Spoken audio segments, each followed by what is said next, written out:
اليوم متحمسين نشوف المناظرة والمبارزة الفكرية اللي راح تصير، راح تكون كتير حامية. بس قبل ما نبلش بالمناظرة، حدا بيعرف ايش قانون الانتخابات الجديد او تعديلات عليه من الجمهور؟ اللي بيعرف يرفع ايده عالي عالي عالي عالي. اوكي، في مستوى او نسبة كتير منيحة ما بتعرف اصلا. تمام، حلو. مجموعاتنا عشان هم بيحركوا اعمالهم الموضوع بالمناطق تبعهم وبيرفعوا الوعي فيه، بلشوا يعرفوا التغييرات. حقيقة احنا كمان لما دخلنا بالموضوع اكثر صرنا نعرف بالضبط ايش التغييرات والتعديلات اللي صارت وايش كمان نتائجها لقدام راح تكون موجودة معنا. لهيك اليوم راح يكون في مناظرة. هاي المناظرة راح تتناول موضوع: هل التعديلات على قانون الانتخابات الفلسطينية الجديد لعام 2025 هي ملائمة ومناسبة للواقع الفلسطيني أم لا؟ لهيك راح يكون معنا فريقين، فريق مع إنه هي ملائمة، فريق بيقول لا يا جماعة مش ملائمة ومش مرنة ومش مناسبة للواقع الفلسطيني. فقبل ما نبلش بمناظرتنا راح أحكي بعض الإرشادات البسيطة. أي شيء بنطرح من الأفكار والوجهات النظر اللي عمالها بتصير بالمناظرة هي ما بتعبر عن وجهات النظر الحقيقية للمناظرين، فما تحقدوا عليهم، ما تطلعوا على البريك تهاجموهم. هم عبارة عن ممثلين بيعرضوا لنا القضية، هذا أولاً. ثانياً، المناظرة اليوم رح يكون في جزء إلها إلكم كجمهور اللي تسألوا، فرح نبلش بجولات افتتاحية يعرض المناظرين شو وجهات نظرهم، بعديها رح ينطرح عليهم أسئلة من قبلي كميسر لهذه المناظرة. لاحقاً رح نفتح المجال لكم تسألوهم وتسألوهم بتوجيه دقيق لمين السؤال موجه بناء على الطرح اللي طرحوه. وختاماً رح نسمع منهم خطاب ختامي إنه هل إحنا كجمهور نأيد ولا نعارض التوجهات اللي عمالنا بتصير. لهيك بحب تكونوا كتير متفاعلين ومنصتين للمواضيع اللي رح تنطرح. خلوني أرحب بالمناظرين. فريق الحكومة آيات دودة وعدنان مسودة، تفضلوا. فريق المعارضة المشاكسين شفاء الخطيب وأحمد الزعتري، تفضلوا.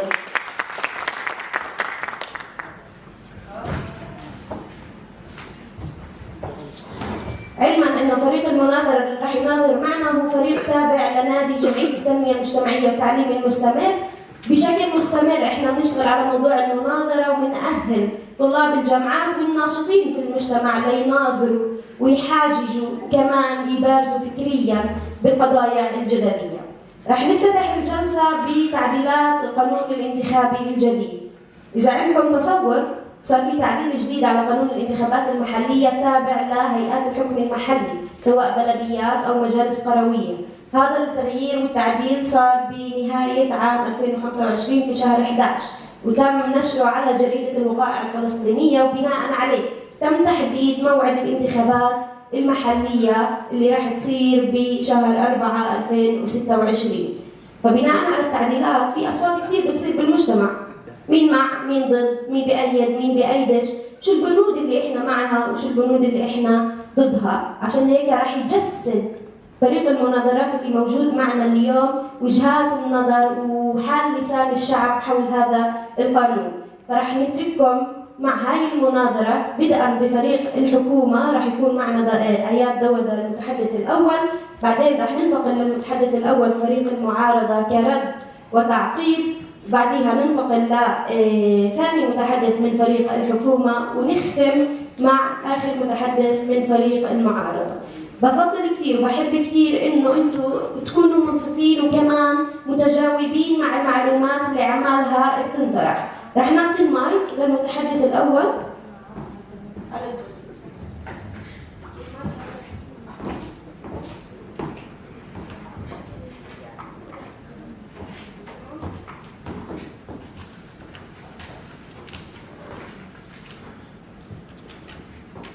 بسم الله الرحمن الرحيم. السلام عليكم ورحمة الله وبركاته. أهلا بكم جميعا، جمهور حضر ليحكم بالعقل لا بالعاطفة، وليصغي للفكرة لا للأسماء، وللحجة لا للضجيج. يقول الشاعر: إذ لم يواكب القانون عصره بقي حبرا لا حياة له.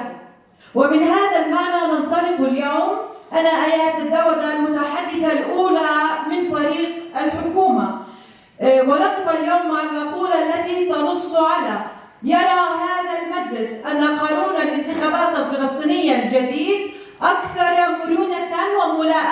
الواقع الفلسطيني من القانون السابق. نحن لا نناقش قانونا مثاليا، بل قانونا يحاول أن يكون واقعا في زمن استثنائي، زمنا يتطلب تشريعا لا زمنا جامدا، وقانونا ينظم الاختلاف بدلا أن ينكره. قانون الانتخابات الفلسطينية الجديد لم يكن طرفا تشريعيا ولا قرارا لحظيا، بل نتيجة مراجعة لتجارب سابقة وسعيا لجعل النص أقرب للناس وأقرب لواقع المدن والقرى التي تعيش ظروفا مختلفة ولكنها تحت نظام واحد. ومن هنا نقف مؤيدين لهذه المقولة، وسنتحدث عن المحور الاجتماعي والسياسي والإداري. أنا سأتحدث عن المحور الاجتماعي وزميلي سيتابع الحديث عن المحاور الأخرى. وسأبدأ بحجتي وهي عن توسيع المشاركة السياسية وتعزيز الشمولية. القانون الجديد وضع معايير تشريعية توسع من نطاق المشاركة السياسية. نيجي على خفض سن التشريع، خفضوا نسبة سن التشريع من 25 ل 23 سنة. صراحة هذا التعديل كان منطقي. مجتمعنا شاب وكان في فئة كاملة مقصى، مش لأنها مش كفء بل بس بسبب العمر. التعديل فتح الباب لطاقات شابة بدون ما يمس شروط الأهلية أو النزاهة أو التسجيل، مع الحفاظ على الكفاءة والمهنية. يعني ما نزل سقف، وهو بس وسع القاعدة. وهذا جوهر المشاركة السياسية. بدنا نكبر ونتطور ونعمد البلد. أما كوتة المرأة فهون النقلة كانت أوضح. انتقلنا من تمثيل شكلي لتمثيل مضمون. القانون ما اكتفى بنسبة عامة ممكن الالتفاف عليها، بل فرض عدد مقاعد واضح وملزم في كل قائمة، واعتمد آلية الاستبدال عشان يضمن الحد الأدنى من التمثيل. يعني وجود المرأة ما عاد احتمال، صار التزام قانوني مجبرين فيه. وهذا مش تمييز، هذا تدخل تشريعي إيجابي لتصحيح خلل واقعي ومتوافق مع المعايير الدولية. يعني جملة المرأة لها البيت وبس، هاي الجملة انتهت اليوم. انتم بدكم بتعمروا البلد. مثال على الحديث، النصوص القانونية الجديدة بتنص على ألا يقل عدد النساء في المجالس المحلية عن مقعدين من المجالس ذات 9 مقاعد و3 في البلديات الأكبر، وهو توجه يعزز التمثيل النسوي. وهون بنيجي لنسبة تعديل الحسم اللي انخفضت من نسبة 8% أصبحت 5%، وهذا كان ضروري. النسبة العالية كانت بتقصي وبتهمش القوائم، إلها حضور حقيقي وبتضيع أصوات الناس بدون مبرر ديمقراطي. التخفيض وسع التعددية وخلى المجالس المحلية تعكس المجتمع بشكل أدق.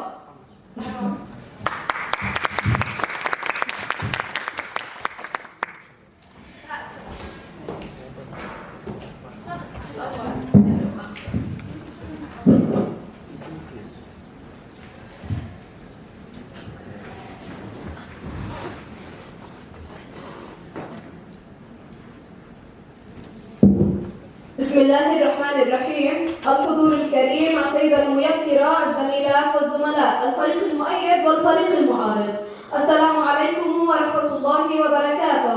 تدعي المقولة أن قانون الانتخابات الفلسطيني الجديد أكثر مرونة وملائمة للواقع الفلسطيني من سابقه، ونحن نرفض هذا الادعاء.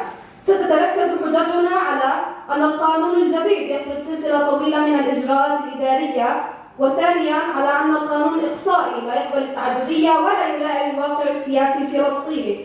سأتحدث أنا عن الحجة الأولى وسيتحدث زميلي عن الحجة الثانية.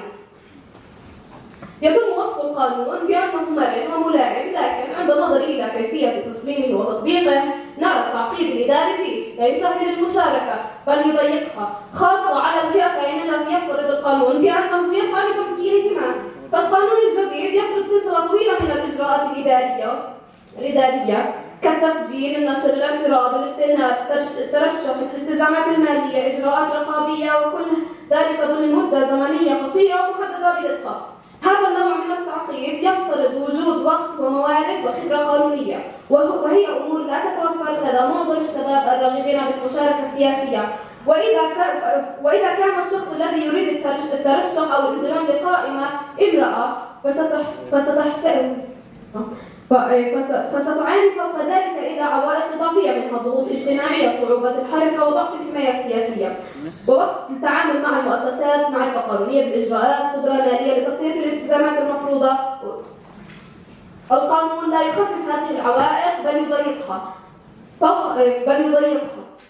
ويضيف فوقها عبئا إداريا يجعل المشاركة أصعب لا أسهل. إضافة إلى ذلك فإن التقسيم الانتخابي المعتمد لا يراعي الواقع الجغرافي الفلسطيني، فالتفاوت بين المناطق سواء من حيث الكثافة السكانية أو القدرة على الوصول للمراكز الانتخابية يجعل وزن الصوت الانتخابي غير متكافئ عمليا، ما يحد من قدرة الشباب والنساء في المناطق المهمشة على التأثير الحقيقي في النتائج. هذا التعقيد والتقسيم يصطدمان بالواقع الفلسطيني الذي يتسم بقيود حركة، انقسام جغرافي، وضعف في البنية التحتية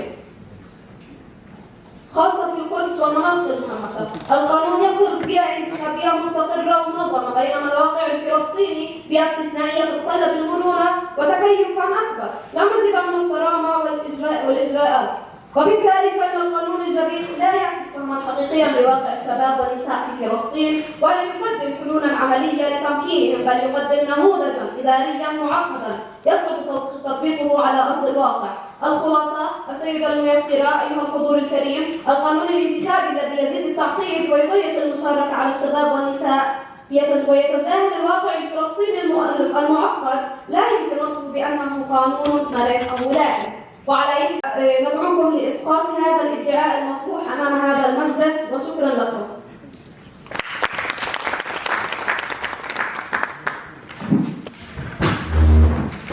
وقبل أن أبدأ أود أن أهدي زملائي في فريق المعارضة ورقة بيضاء لعلهم يملؤوها بحجج واقعية بدل الشعارات. وما القانون إلا مرآة واقع، فإن جمد الواقع تكسرت المرآة. بسم الله الرحمن الرحيم. أرحب بالجمهور العظيم وألقي التحية على زملائي في طرف المعارض. جئتكم أنا المتحدث الثاني من فريق الحكومة المؤيد للمقولة، واليوم أسلط الضوء على شرارة الحكم. فقانون الانتخابات الفلسطيني الجديد لم يأتي على هامش تشريعي، بل كاستجابة واقعية لتجربة انتخابية متعددة، وكنتيجة مراجعة مؤسسية قائمة على تقارير رقابية وتجربة عملية واحتجاجات مجتمع محلي متغير، مما يجعله أكثر مرونة وملائمة للواقع الفلسطيني من القانون السابق. فبداية التعديلات لم تفرض فجأة أو بشكل عشوائي. لما نحكي عن التعديلات على قانون انتخابات الهيئات المحلية ما بينفع ناخذ النص حاله وننسى السياق. احنا مش قدام تعديل طلع فجأة أو قرار سياسي على السريع، بالعكس احنا قدام تجربة انتخابية طويلة ل 2012 2017 2021 2022، 4 انتخابات كشفت مشاكل حقيقية بالنظام السابق، وهذا مش كلام سياسي، هذا وثق تقارير رقابية ومحلية دولية. فهنا أبدأ بحجتي بأن التحول إلى النظام الانتخابي المختلط مرونة ونظام لا فوضى. ولكن قبل أن أدخل في محوري اسمحوا لي بأن أعرج معلقا على ما قاله فريق المعارضة حول توجيه معلومات وحجج لا أصل لها على أرض الواقع. ما بينفع نحكي للجمهور كلام من شات جي بي تي، احنا هون لازم نكون فاهمين الكلام اللي احنا بنحكيه، الناس صارت واعية وما عاد تضحك عليها بسهولة. سوف اتطرق في حجتي إلى أهمية وضع شروط التزام وبرنامج منظمة التحرير، وهنا أوضح للجمهور الكريم بأنه هذا شرط سيادي وطبيعي معمول فيه بالكثير من الدول، هدفه حماية النظام العام مش إقصاء للمخالف أبدا. وحسب الواقع والجميع بيعرف أن الجهة الممثلة عالميا للشعب الفلسطيني أمام المؤسسات الرسمية هي منظمة التحرير، فكيف بدي أمثل المواطنين وأنا أصلا ضد الفكرة بتاع منظمة التحرير؟ الشعب الفلسطيني أمام مؤسسات رسمية وهي منظمة التحرير، فاللي بده يخدم البلد كمرشح ما لازم يكون ضد الالتزامات المنظمه اللي بتمثل المواطنين اللي بدي اخدمهم. فالتعدديه السياسيه لا تعني السماح بترشح اطراف ترفض اصل النظام السياسي والتي تسعى لتمثيله. الالتزام ببرنامج منظمه التحرير لا يفرض برنامجا انتخابيا، يعني خدمه المواطنين ما بقيدها الموافقه على التزامات دولتك، على عكس بأن إذا رفضت التزامات دولتك على الحكومة ممكن يفقدك القدرة على جلب الدعم الخارجي للبلد اللي بدك تخدمها، فليش نفرض برنامج موقف التحرير عشان الناخب يختار بين البرنامج السياسي داخل الإطار الوطني وليس بين من يعترف بالنظام السياسي ومن يقوده اصلا. هذا الشرط لا يصادر اراده الشعب بل ينظمها، والانتخابات وسيله لبناء النظام السياسي لا وسيله لهدمه. ومن هنا فان القانون الجديد باشتراط هذا الالتزام كان اكثر ملائمه ومرونه في حمايه الواقع الفلسطيني من الفوضى السياسيه مقارنه بالقانون السابق. ولنوضح اكثر، الهيئات المحليه هي مؤسسات خدماتيه، يعني اللي بده يترشح لانتخابات المجلس البلدي بده يوفر ماء وكهرباء وتعبير طرق وفتح طرق للمواطنين، مش جاي يناقش سياسيا داخل هذه المؤسسه، فاللي بده يترشح للانتخابات المحليه هذا الشرط ليس عائق امام خدمه الشعب اللي بده يخدمه. وفي المجالس ونوضح اكثر، الهيئات المحليه هي مؤسسات خدماتيه. وليست للمنافسه السياسيه. وهون بدي أجل حجتي الثانية، القانون الجديد أكثر قابلية للتطبيق ونزاهة. في المجالس البلدية القوائم مفتوحة، أنهت قيادة القوائم، يعني قائد القائمة ما بينفع يكون هو اللي يحدد مين الترتيب اللي له، صار اليوم بينفع للناخب يختار 5 أشخاص من القائمة أو أقل يقدر يحدد فيهم مين بده يرفع ومين بده ينزل، إحنا هيك أعطينا الحرية للناخب بأنه يختار مين اللي بده يخدمه في البلد. وهذا تنظيم ذكي للاختيار يمنح حرية حقيقية دون فوضى أو تشتيت للصوت. والمجالس القروية المشرع كان واقعيا لا تنظيريا، اعتمد الترشيح الفردي ونظام الأغلبية بما ينسجم مع طبيعة الانتخابات. أما من يهاجم تنظيم القانون فليقل لنا، هل تقليص الدعاية وحماية الصمت الانتخابي وتسريع نتائج تضر بالنزاهة؟ أم أنها تعزيز الاستقرار دون المساس بحق الطعن والرقابة القضائية؟ ومن هون بأكد على موقفنا بأن القانون الجديد هو القانون الملائم للشعب الفلسطيني حسب الواقع الموجود، يعني زمن أقصى مدة مقمد على القائمة انتهى. اليوم انت بدك تختار كل شخص بعنايه، وبحب احكي من يخاف التغيير اليوم يفرض الفشل غدا، والخوف من التغيير لا يحمي الاوطان بل يجمدها خارج التاريخ. واقتبس مقوله ادبيه لعباس العقاد وهو من اشهر ادباء مصر السياسيين، بان الجمود هو الموت بعينه وكل حركه هي الحياه، فلا تكونوا يا زملاء المعارضين اسرى للجمود وعدم التقدم. وشكرا.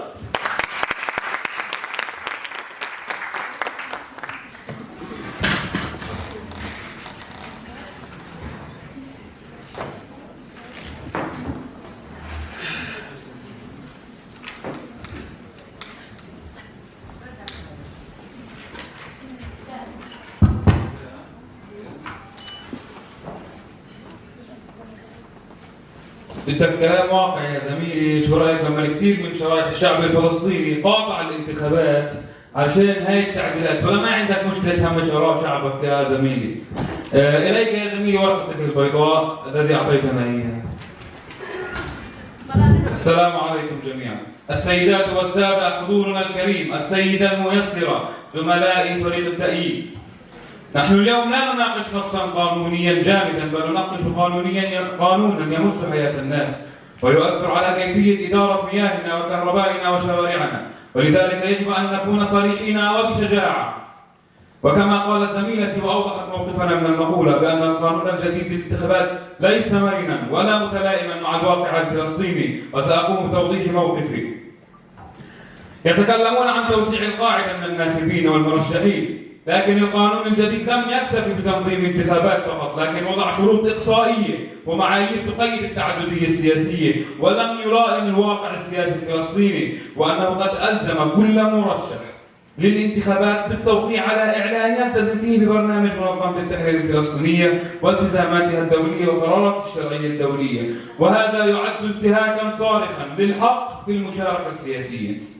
وشو خالف؟ هلا بنحكي لكم شو خالف. خالف 3 أمور. الأمر الأول، خالف العهد الدولي الخاص اللي انضمت له فلسطين في 2014، واللي شدد على عدم جواز تقييد هذا الحق بشروط أيديولوجية أو سياسية تمس مبدأ التعددية وتكافؤ الفرص. 2، خالف وثيقة إعلان الاستقلال لمنظمة التحرير الفلسطينية التي أرست مبادئ الحرية والديمقراطية والتعددية السياسية. 3، خالف القانون الأساسي الفلسطيني الذي كفل الحقوق والحريات. تقدر ترجع للمادة 26 وشوفوا. فنحن نتكلم عن مخالفة الدستور والقانون الدولي في بعض النصوص. وقد قامت 28 مؤسسة وشبكة فلسطينية بالتوقيع على مطالبة الحكومة الفلسطينية بالتراجع الفوري عن هذا الشرط، ورأت أنه لا ضرورة له وينتج آثارا سلبيا على ثقة المواطنين بالعملية الانتخابية. ولا كل هذا مش شايفين برضه. قامت القوى الديمقراطية الفلسطينية الخمسة واللي هم بيمثلوا أغلب اليسار الفلسطيني بالإعلان عن رفض المشاركات. ولا برضه بدكش إياها من معك. قامت بالإعلان عن رفض المشاركة في الانتخابات المحلية القادمة، وطالبت أيضا الحكومة بالتراجع عن هذا الشرط، واعتبرت أن مجمل هذه التعديلات من شأنها وضع العراقيل أمام مشاركة فئات واسعة من أبناء شعبنا وقواه السياسية في الانتخابات، وأنها تكرس الانقسام الداخلي وتعمق من أزمة النظام السياسي. بس في ناس ما بتشوفش بتفكر الدنيا كويسة. وفي برضه بعض الثغرات في القانون راح أذكرها مرور سريع لضيق الوقت. الأولى إنه لم يحظر وجود أقارب من الدرجة الأولى والثانية في نفس القائمة. طبعا في مثال صار سابق إنه عيلة بأب وأخ وبنت نزلوا كلها مترشحوا وأخذوها كلها في التسجيل، وما في شيء بيمنع هذا الشيء لحد هاي اللحظة. الثاني إنه عدم تحديد فترة رئيس الهيئة المحلية لولايتين مختلفتين. الثغرة الثالثة إنه ما حدد سقف أعلى تمويل الحملة الانتخابية. وفي الختام، فالقانون هنا لا يلائم الواقع بل يحاول أن يفرض واقعا جديدا ويقلص بالمشاركة المدنية المستقلة في الانتخابات. فهل المجلس البلدي دوره تعبيد الشوارع أم إعلان الانتماءات السياسية؟ يعطيكم العافية.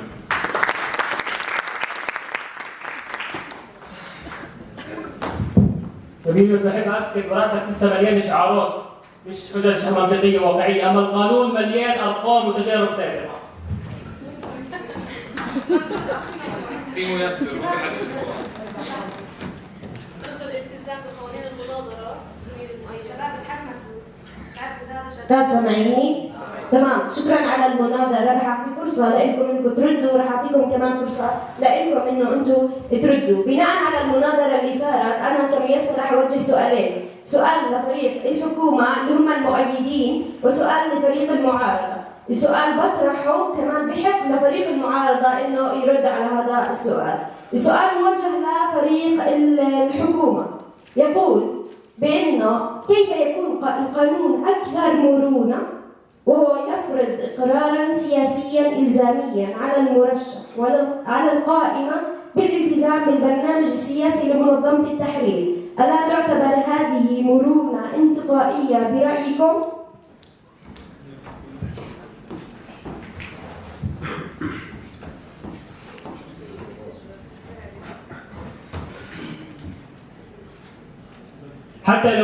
حتى لو وجدت مصالح سياسية على المعيار الحقيقي هو قانون قابل للتطبيق. فالقانون السابق كان مثاليا نظريا لكن تعثر عمليا. بينما القانون الجديد وفر اطارا قانونيا يحافظ على الحد الادنى من التمثيل والاستقرار. هاي قالب تفنيد، يعني انه السؤال المطروح هو اصلا ما له اساس من الواقع، ما بيحدد اي مشاركه سياسيه لانه احنا متقدمين لمؤسسات خدماتيه 100%. شكرا. فريق المعارضة بتحبوا تعقبوا وعلى هاي النقطة إذا عندكم رد. يعطيكم العافية جميعا. ذكر لكم زميلي في فريقي بأنه الشرط هذا بالتحديد بقصي أغلبية اليسار الفلسطيني واللي بيمثل نسبة كبيرة من شعبنا الفلسطيني. هل أنتم معنيين بعملية ديمقراطية أم بس بدنا ندخل ونجدد؟ هل دخول اليسار الفلسطيني لمؤسسات خدماتيه تخدم المواطنين وتوفر لهم الخدمات التي يستطيعون العيش منها هو متطلب هل هو يعني يمنعهم من الدخول لهذه المؤسسات؟ هل فكرهم الايديولوجي والسياسي يمنعهم من خدمه المواطنين؟ فنراجع افكارهم الايديولوجيه. تمام، شكرا. السؤال الثاني راح يكون مطروح لفريق المعارضة. فريق المعارضة أجوا واعترضوا على كل القانون وبدهم يقاطعوا الانتخابات. ليه؟ لأنه في شرط إقصائي في بعض الشروط الإضافية مش موافقين عليها. سؤالي لكم، مع كل التعديلات الإيجابية التي تتعلق بمرونة في النظام الانتخابي، بتخفيض سن الترشح للشباب، برفع نسبة تمثيل المرأة، هل تعتقدوا أنه انتخابات خدماتية للهيئات المحلية قد يكون الشرط السياسي هو شرط أساسي لرفضكم؟ ما تبريركم؟ الشيء الإيجابي في التعديلات طبعا احنا بنقره، ما بنرفض كل شيء، لكن انه يصير في اقصاء، هذا طبعا شيء مرفوض، لانه انت لما تفرض على الشعب انه يتبنى افكارك السياسيه فانت هيك زي بتقولهم يا بتكون معي يا بتكونش معي. طبعا لازم نرفض ولازم تاكيد هذا القانون. عندكم أي تعقيب؟ لحظة تأمل جواب زميلي، لأنه فعليا ما جاوب على السؤال والتف عليه، بأنه أنت سألتيه المؤسسات الخدماتية اللي بدها تخدم المواطن، هل الشرط السياسي بيمنع يخدم المواطن؟ ما جاوب على هذا السؤال، لأنه فعليا أي شخص بده يخدم البلد السياسة ما بتمنعه، فبده جاي يخدم مش جاي يحط أفكار ولا مؤسسات سياسية. تمام، شكرا. خلونا نحيي المناظرين لو سمحتوا.